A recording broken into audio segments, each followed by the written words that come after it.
नमस्कार मेरे प्यारे मित्रों।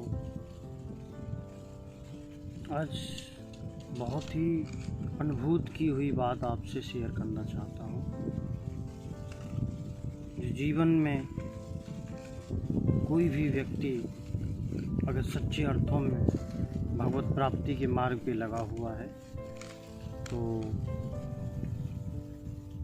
महसूस कर सकता है कि कितना भी भजन कर लो, कितना भी कीर्तन कर लो, कितना भी श्री हरि से प्रेम कर लो, जो हो सकता है मानवीय इंद्रियों की सहायता से इस शरीर के द्वारा जितना आप कर सकते हैं, या कितना भी कोई अद्वैतवादी हो तो वो ध्यान कर ले, मन निर्मल नहीं होता, तत्क्षण भेद बुद्धि आ जाती है।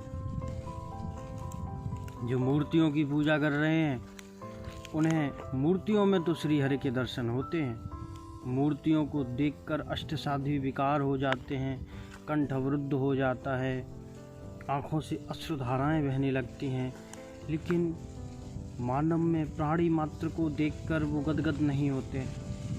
जो ध्यान मार्गी हैं वो शिवो अहम खूब करते मिल जाएंगे, लेकिन जब कोई पीड़ा उन पे आती है तो उनका द्वैत पता नहीं कहाँ चला जाता है। मैंने यही अपने जीवन में किया प्यारे मित्रों, और मैं आपसे यही कहना चाह रहा हूँ कि चाहे जो हो, चाहे जैसा हो, जो भी हम कर सकते हैं, जो भी करने योग्य है, तो सबसे बड़ा और महत्वपूर्ण है कि यह मन निर्मल हो जाए। मन का निर्मल हो जाना, मन में किसी के लिए द्वेष ना हो, पैसे की कोई चाहत ना हो।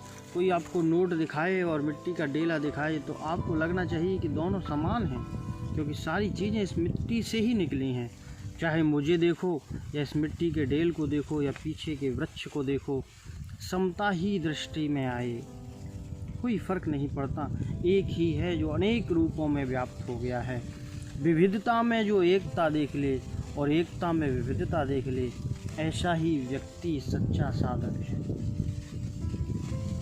यह बात ज्ञान की है, लेकिन जब जीवन में यह अभिभूत हो जाए तो समझ लेना कि अब भक्ति पक रही है, अब ध्यान पक रहा है। ध्यान से जो कर्म योग निकले उसमें निष्कामता हो और किसी से कोई द्वेष ना हो, समता रहे, तब भक्ति पक्की। अन्यथा तो यह जीवन ऐसे ही निकल गया। वैज्ञानिक कहते हैं कि पुरुष जब एक बार संभोग करता है तो करीब 40 करोड़ शुक्राणु अंडज की तरफ भागते हैं। 90% तो पहले ही धराशायी हो जाते हैं, बाकी जो 10% बचे अर्थात 4 करोड़, 36 करोड़ का तो मामला निपट जाता है। वो इतने स्वस्थ नहीं होते कि आगे भी बढ़ सके। वो प्रयास करते हैं ओवरी के पास जाने के लिए, लेकिन जहाँ गर्भाशय है वहाँ पहुँचते पहुँचते करीब 50 से 70% जो 4 करोड़ बचे थे वो नष्ट हो जाते हैं। और आपको जानकर यह आश्चर्य होगा कि जब एक शुक्राणु अंडज के पास पहुंचता है जिसका जायगोट बनेगा, बाकी सब धराशायी रह जाएंगे, और वही मेरे या आपके रूप में यह जीवन में प्रस्फुटित हो जाएगा। तो 40 करोड़ शुक्राणुओं की क्षमता थी कि वह ऐसा मानव जीवन जी पाते, लेकिन संघर्ष करते हुए नष्ट हो गए। और कोई एक वह सौभाग्यशाली था जो इस पृथ्वी पर आया। फिर और समस्याएं आती हैं, मेल न्यूट्रिशंस होते हैं, कोई गर्भ में ही गर्भपात हो जाता है। बचते बचते यहाँ तक आए और फिर भी हम स्वयं को न जान पाएँ तो यह बड़ी मूढ़ता होगी। छोटी छोटी बातों में फंस जाएं, नहीं फंसने की ज़रूरत है।